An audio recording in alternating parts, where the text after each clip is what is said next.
Good morning, everyone, and welcome to Literary Lore. Today we'll be continuing our series on Mary Shelley's Frankenstein. Specifically, we'll be going through chapters 1 through 6. Like most literary works we'll be covering on this channel, it is in the public domain and easily accessible for free with a quick search. I've included a link to the novel in the description. Now, if you're unfamiliar with Mary Shelley, I suggest you watch the previous episode for bonus context. Story-wise, we'll be building on the themes presented previously. Let's hear what Victor Frankenstein had to say about his tragic childhood. My mother's tender caresses and my father's smile of benevolent pleasure while regarding me are my first recollections. I was their plaything and their idol, and something better their child, the innocent and helpless creature bestowed on them by heaven, whom to bring up to good, and whose future lot it was in their hands to direct to happiness or misery, according as they fulfilled their duties toward me.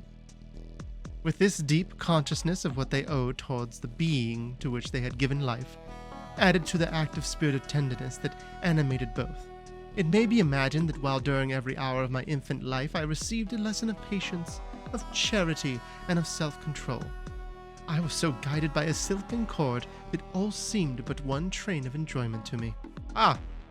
Well, looks like Victor had a great childhood. Looking at how reverently he describes himself, though, we see that even as a child, Victor believed he had this glorious purpose. Next, we are introduced to Elizabeth. Original version of the story set her up as a blood relative of Victor's, but after some editing, she became his adopted cousin, though he refers to her as his more than sister. Do with that info what you will. We get a brief look at the natural beauty of Switzerland, creating a connection between the romantic purity of nature and the innocence of his childhood. Even after the family stops wandering the wilds, Victor meets Henry Clerval. He loved enterprise, hardship, and even danger for its own sake. He was deeply read in books of chivalry and romance. He composed heroic songs and began to write many a tale of enchantment and knightly adventure. He tried to make us act plays and to enter into masquerades. Overall, even in youth, Victor sees himself as a master of all that surround him. He describes Clerval's ambition as a desire to help humanity.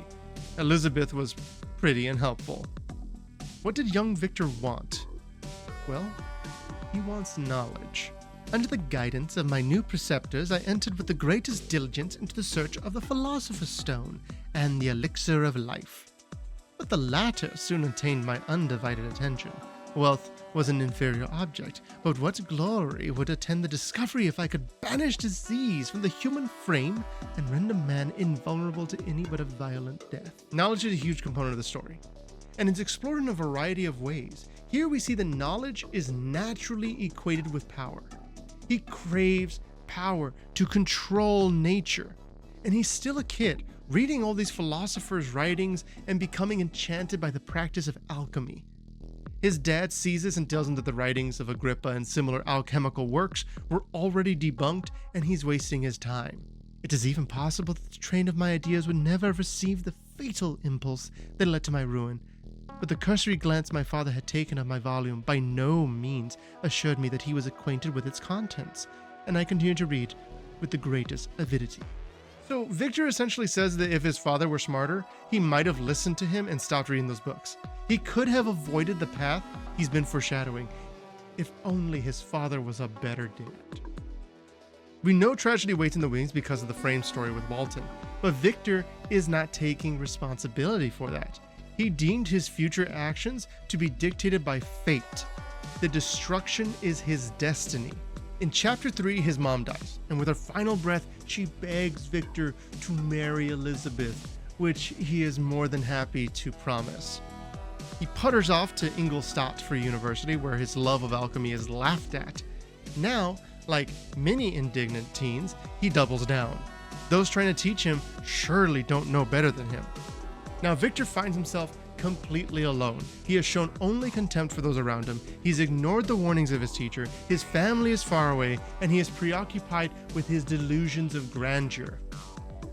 It's at this point that he sits in on another professor's lecture, but this one reaffirms his alchemical desires. While both professors do actually help out Victor, the first one he describes as generally ugly and unpleasant, and then the one that agreed with his ideas as being softer and kinder to appraisal.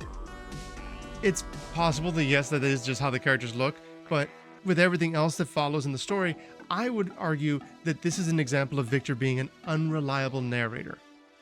An unreliable narrator is often used in first-person stories to skew events to fit the perspective of a character.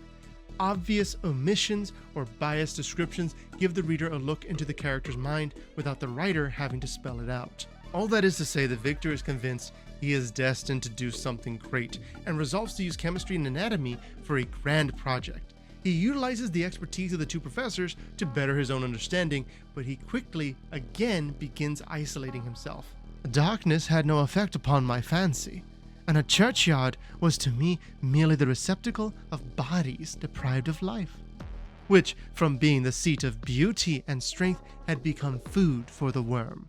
Now I was led to examine the cause and progress of this decay and forced to spend days and nights in vaults and charnel houses.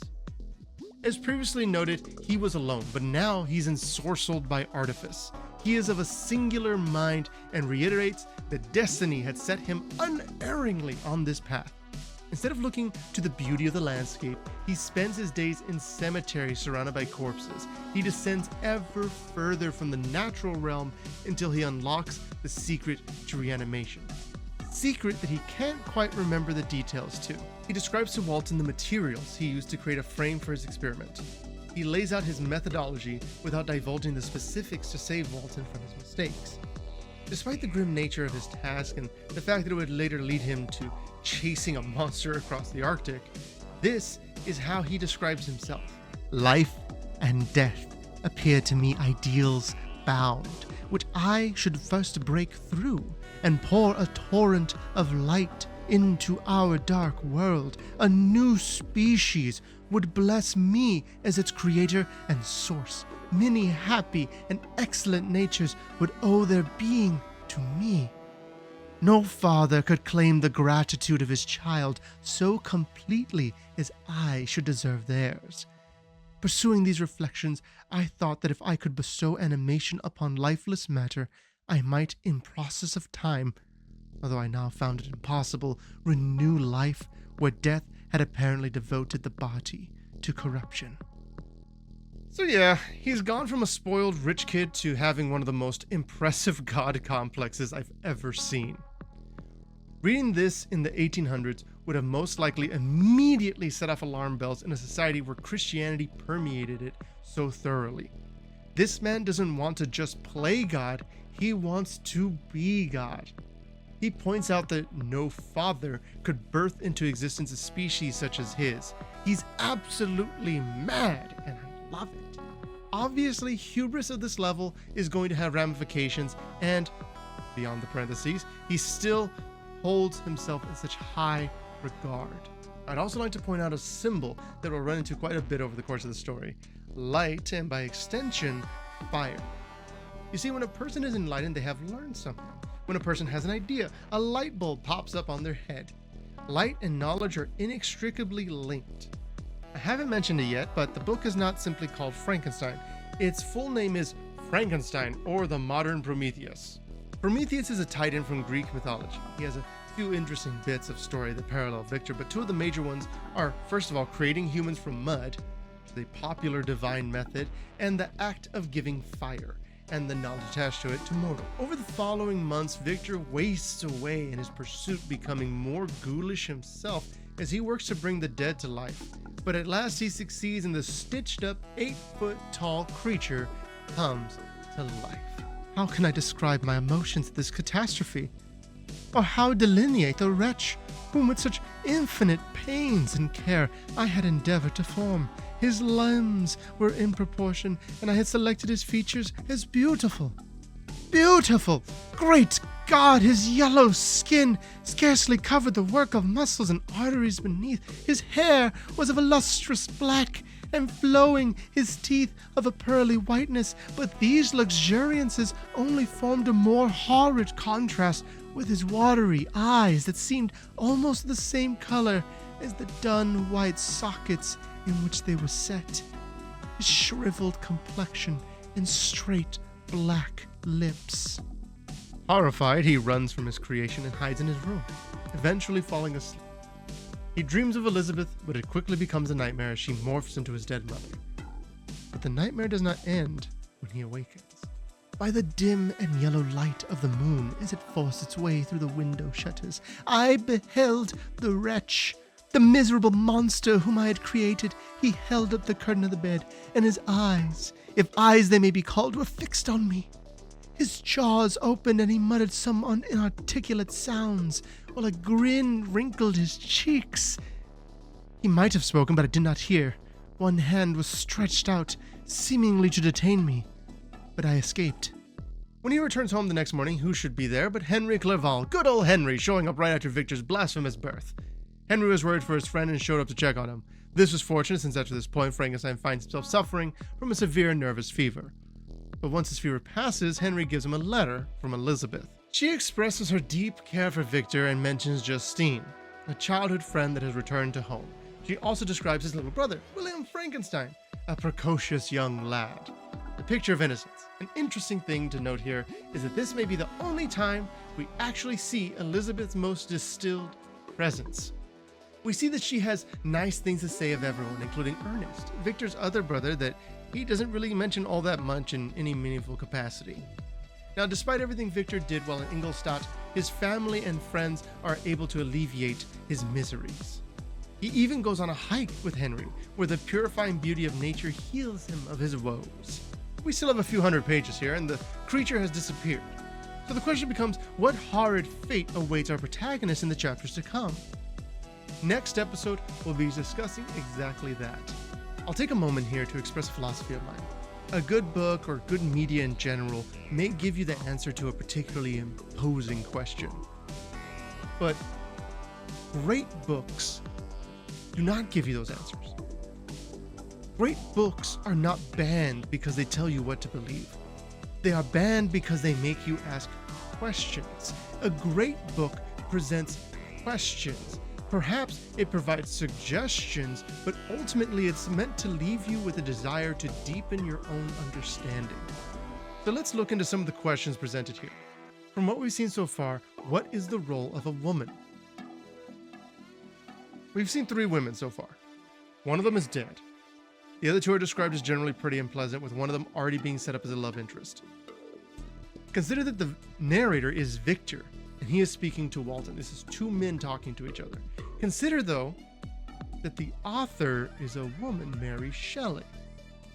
A few chapters from now, we may have a stronger opinion on the presence of women in this narrative, so that's just one thing to keep in mind. What is the question being asked? What is the idea being presented?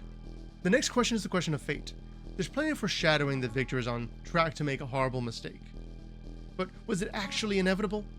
Consider his choices and think about where exactly he has reached the point of no return. We'll see several such moments that could be arguable thresholds. He doesn't take responsibility because he was always meant to make those mistakes according to himself. But was it actually predetermined? Speaking of predetermination, another question concerns Christianity. What influence does it seem to have on the story? What illusions will we see going forward? What is the place of humanity? Should we pursue the unknown, even when it appears to be in the domain of the divine? Is knowledge inherently dangerous to the soul, as the tree was in Genesis? Is Victor a god now? Has he behaved the way a god should treat its creation? If we go back to the very beginning, he talks about what his parents owed him. Does he show that same respect and that same duty to his own creation? Should he have that same respect to his own creation? The last big question is what comes next. Feel free to voice speculations and questions of your own in the comments. The next episode will be tackling our chapters 7 through 11. There will be a series of revelations next episode that will propel things nicely and dispel some of the misconceptions one might expect about the story of Frankenstein. Until next time, Carpe Diem.